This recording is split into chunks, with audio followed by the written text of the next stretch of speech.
in the day of judgment, light will come to you. In some narration, from under your feet till the heavens. Beside what we said about the protection from the fitna of Al-Masih al-Dajjal. طيب. Inshallah, I will tackle it briefly in a very interesting way. The four main stories of Surah Al-Kahf. Ya Zaid.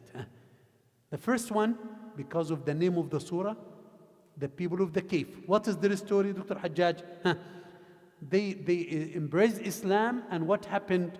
There was a dictator there, and he wanted to kill them, and they escaped. Because of what? Because of the deen.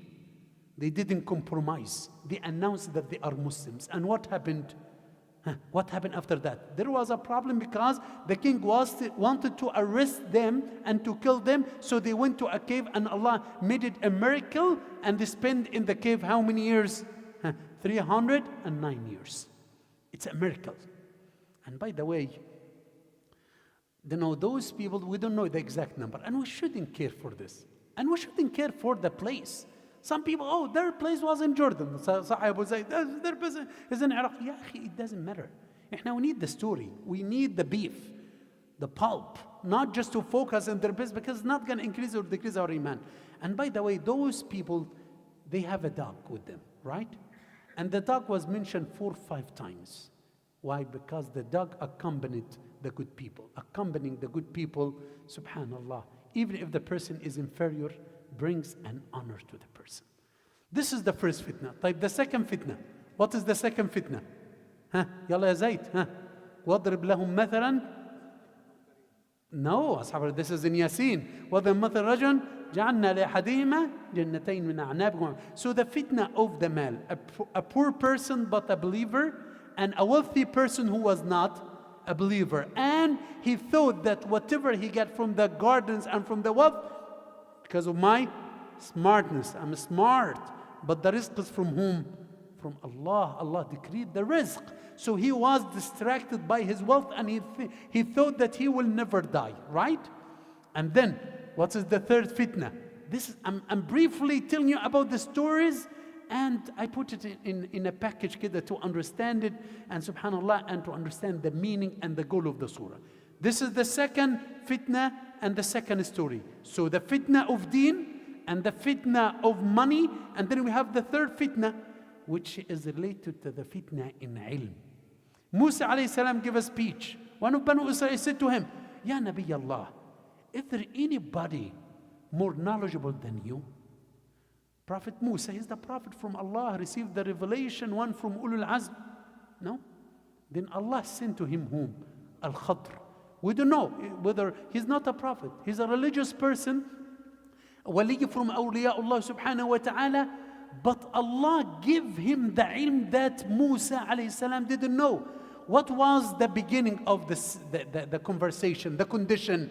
فَلَا تَسْأَلْنِي عَنْ شَيْءٍ حَتَّى أُحْدِثَ لَكَ مِنْهُ ذِكْرًا. Do not ask me about anything.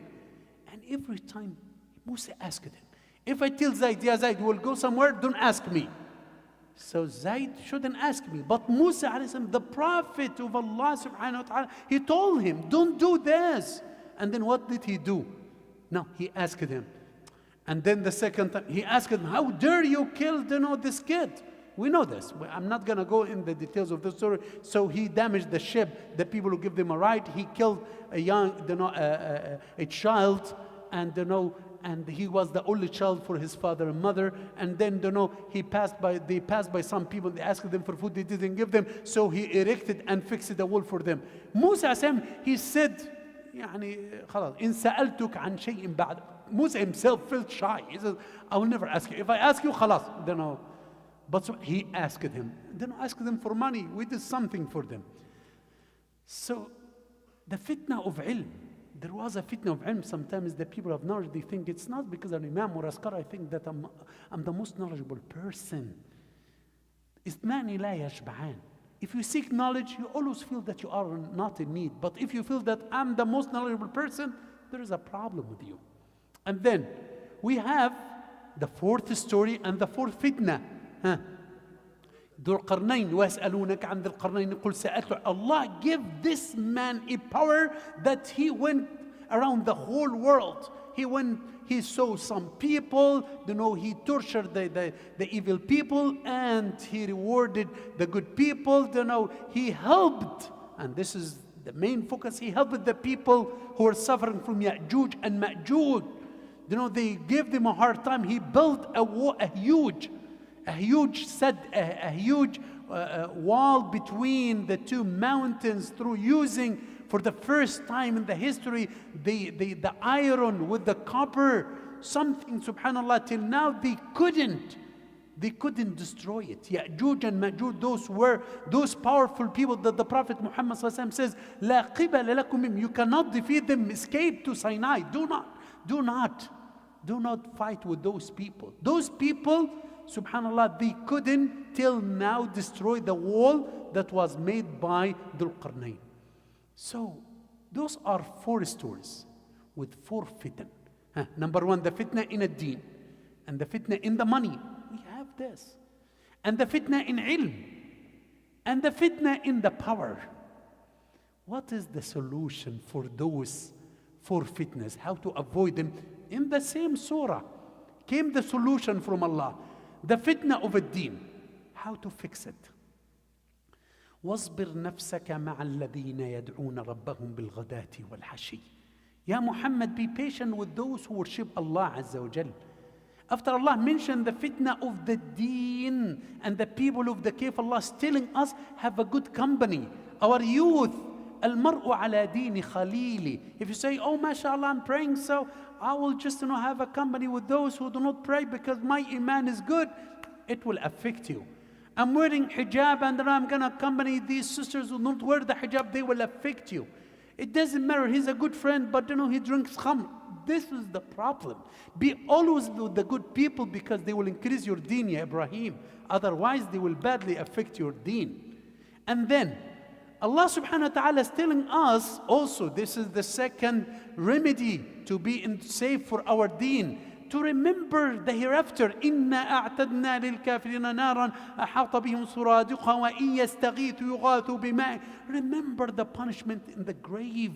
So if you remember that this dunya is temporary and the everlasting abode will be in Jannah, and the people who disobey Allah Azza wa Jal and the people who don't believe in Allah, they will be punished by Allah. No, Ya Allah, I want to be on the safest zone. So those are the 2 safest zone for the fitna of the deen, to have a good company as it came in the Quran, and to look at those who disbelieve in Allah and they are arrogant to believe in the oneness of Allah subhanahu wa ta'ala.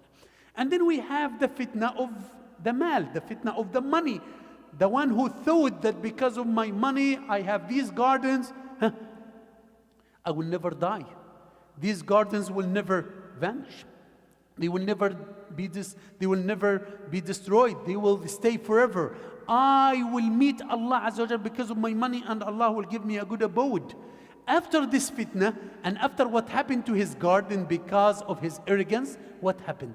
Allah is telling us, واضرب لهم مثل الحياة الدنيا كماء أنزلناه من السماء فاختلط به نبات الأرض. So Allah is telling us the example of this dunya is like what? Like the plant. In the beginning is what? Fresh and good and nice. And then at the end, it become like what? Dry.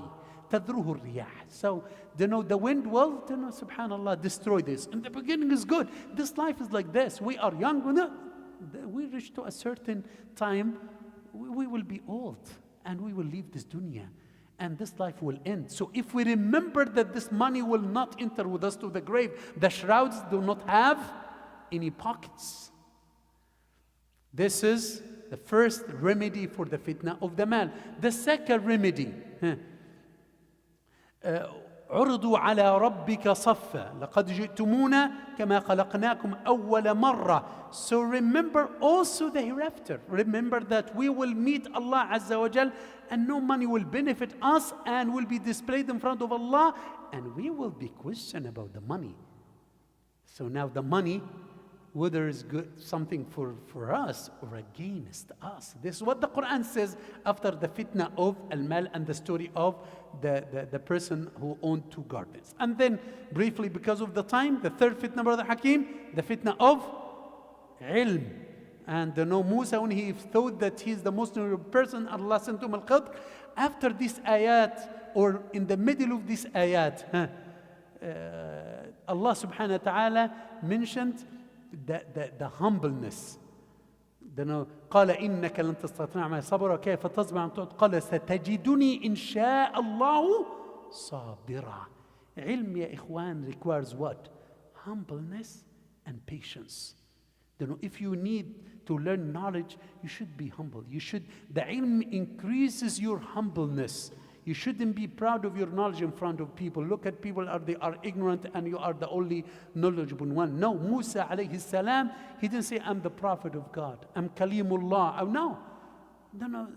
خلاص ستجدوني إن شاء الله I will be صابر, patient. ولا أعصي لك. What you tell me, I will do it. I will not disobey you.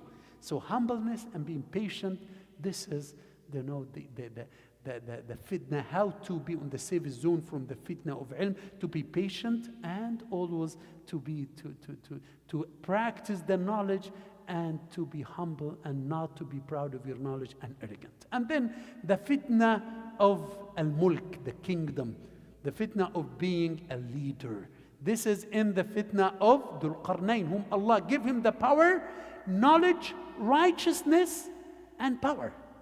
We don't have any leader who have this. The leaders, they cannot even read Quran. صح ولا لا? They do not pray. They do not even in the Muslim countries, except those whom Allah have mercy upon them. So the knowledge and the power and subhanallah righteousness, Allah give it to this man. But when they told him, how did you do this? How did you build the wall? What did he say? He says, because of my knowledge, because of my power. قال هذا رحمة من ربي. من ربي. This is a mercy from Allah. And then Allah talked about what? About قل هل ننبئكم بالأخسرين أعمالا. If you are a leader, if you are a king, if you are a husband, if you are, be sincere. Be sincere to Allah Azza wa Jal.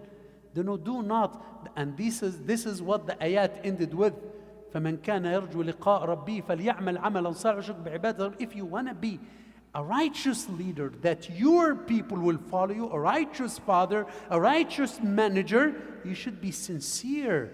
You should start with yourself. You should be a practical, example, a role model. You should be sincere to Allah Azza wa Jal. This is what Dhul Qarnayn, despite of all what he had, he was so humble. He was so sincere. He said, what I did is not because of me. It is because of what? Rahmah min Rabbi. It is the teamwork. It's not because I'm the manager or supervisor. You do what I'm telling you and that's it. No. We are in the same boat. We are one body. This is what the Prophet Muhammad taught us when they started to have a barbecue and everyone has a job except the Prophet. And the Prophet says, I'm going to collect the fuel for you. Because the Prophet wanted to be one of the team. So that's why the leader should be one of the team. He should be sincere. He should be humble. He should know that everything is from Allah subhanahu wa ta'ala. It's not because you are ruling a country, you are taking an advantage of this and taking all the resources of the country and building, presidential palaces and people are in poor and poverty. You know whom I'm talking about, right? The Syrian president, man. So this is, subhanallah, the fitness and how to deal with the fitan and the safe zone. These are some lights from Surat-ul Kahf. Please read it, inshallah, tonight or tomorrow till Maghrib. And the deal is to memorize the first 10 ayat and the last 10 ayat, inshallah. Deal, inshallah? Inshallah. Jazakum Allah khair. Subhanakallahumma wa bihamdik. Nashhadu an la ilaha illa anta, astaghfiruka wa atubu ilayk.